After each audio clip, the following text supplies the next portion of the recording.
دوسری اہم بات ہے ولیمہ. تو ولیمے میں بھی حضور صلی اللہ علیہ وسلم کی حدیث یہ ہے کہ اولم ولو بشاتن، ولیمہ کرو چاہے ایک بکری ذبح کرنا پڑے. بس بکری ایک معمولی چیز سمجھی جاتی تھی بکری، تو چاہے بکری ایک کا ولیمہ کر سکتے ہو تو کرو، لیکن ولیمہ کرو. تو یہ تو ایک معیاری بات حضور نے فرمائی، لیکن آپ کی زندگی میں آپ نے ایسے بھی ولیمے کیے کہ جو بھی اس وقت حضور کے پاس تھا وہ چند دوست لوگوں کو جو بھی سامنے آئے کہلوا دیا کچھ لوگوں کو اور کھلا دیا. ایک ولیمے میں تو حضور صلی اللہ علیہ وسلم نے صرف کھجوریں، اور آپ کی خالہ تھی کون رشتے کی تھی، تو کھجوروں میں پنیر ڈال کے کچھ حلوے جیسا بناتے ہیں، بس وہ کھلا دیا، وہ ولیمہ ہو گیا. تو یہ نا مان لیجئے کوئی اگر بکری خریدنے کی بھی طاقت نہیں رکھتا ہے تو یہ بھی ذہن میں رہنا چاہیے. ہمارے فقہاء ہمارے علماء کو یہ بتانا چاہیے، ورنہ ایک کم پیسے والا انسان بھی بس اس کا بن گیا کہ ایک کم سے کم بکری تو ہونی چاہیے. تو آج کل تو اتنا بھی کسی کے لیے مشکل ہو جاتا ہے نا. تو لیکن حضور کا عمل یہ تھا. تو یہ ولیمہ مسنون ہے. ولیمہ ایک خوشی کا کھانا ہے. 2-3 کھانے خوشی کے ہیں. ولیمہ کا کھانا، عیدین کا کھانا، قربانی کے دنوں کا کھانا، یہ صرف یہ خوشی کے کھانے ہیں. یہ اس میں مالدار لوگ بھی کھائیں، غریب بھی کھائیں. یہ کوئی وہ نہیں ہے کوئی صدقہ یا زکوٰۃ، وہ اس ٹائپ کی چیز نہیں ہے. یہ خوشی کے کھانے ہیں یہ. تو اب کیا بات آ گئی؟ اب اس میں کیا چیز یہ کہ فتنہ آ گیا. فتنہ اس میں آ گیا ولیمے میں کہ جس نے ہمیں بلایا ہے اس کو بلانا ہی پڑے گا. اور باقاعدہ عورتیں گفتگو کرتی ہیں کہ جہاں جہاں کھا کے آئے کیا ان کو چھوڑ دیں گے ہم.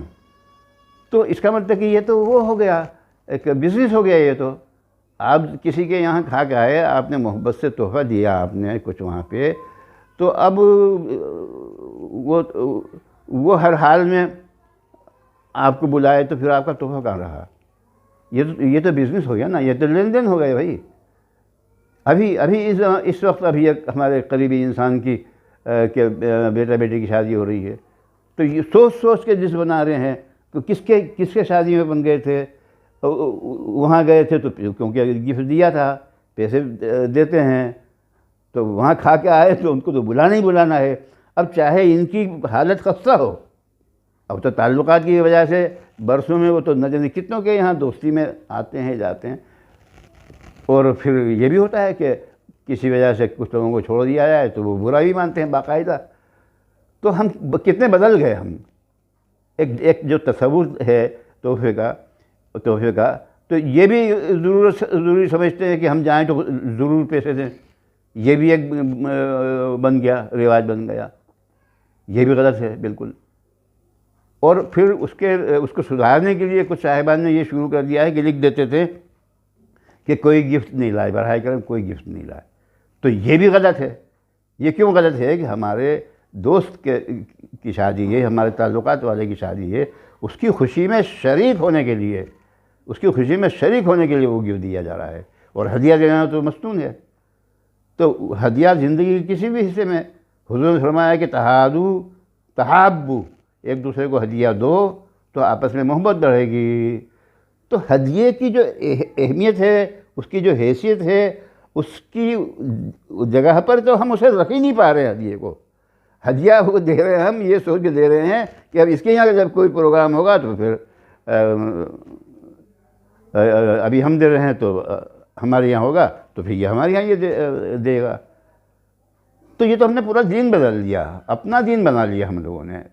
بس یہ ایک بہت بڑی مصیبت ہے کہ ہم نہ کہنے والے زیادہ اس کو صاف صاف کہہ پاتے ہیں کہ ہم اپنا دین بنا رہے ہیں الگ، اللہ کے رسول سے دین سے ہٹ کے ہم اپنا دین بنا رہے ہیں. ایک وہ ہو گیا، ایک انڈین جس ملک میں جیسا رواج ہو تو وہاں کا اپنا خود کا یہ انڈین میڈ ہو گیا ہے دین. میں نے سنا کہ عربوں میں بھی ایک خرابی آ گئی ہے کہ لڑکیاں بہت مہنگی ہو گئی ہیں، بہت بڑی بڑی فرمائشیں ہوتی ہیں، یہ تو وہ تو بہت ہی دینی ماحول ہے، لیکن بہت دھیرے دھیرے شیطان جو ہے نفسیات میں ساری باتیں ڈال دیتا ہے، اور وہ وہاں اس وجہ سے شادیاں بہت مشکل ہو رہی ہیں۔ تو بس یہ اس سے جڑا ہوا تھا، پہلے جو باتیں کہیں گئی تھی، اور ابھی کئی باتیں ہیں اس سے جڑی ہوئی، انشاءاللہ ہم اگلے ویڈیو میں بات کریں گے۔ اللہ تعالی ہم سب کو توفیق عطا فرمائے ان سب باتوں کو سمجھنے کی۔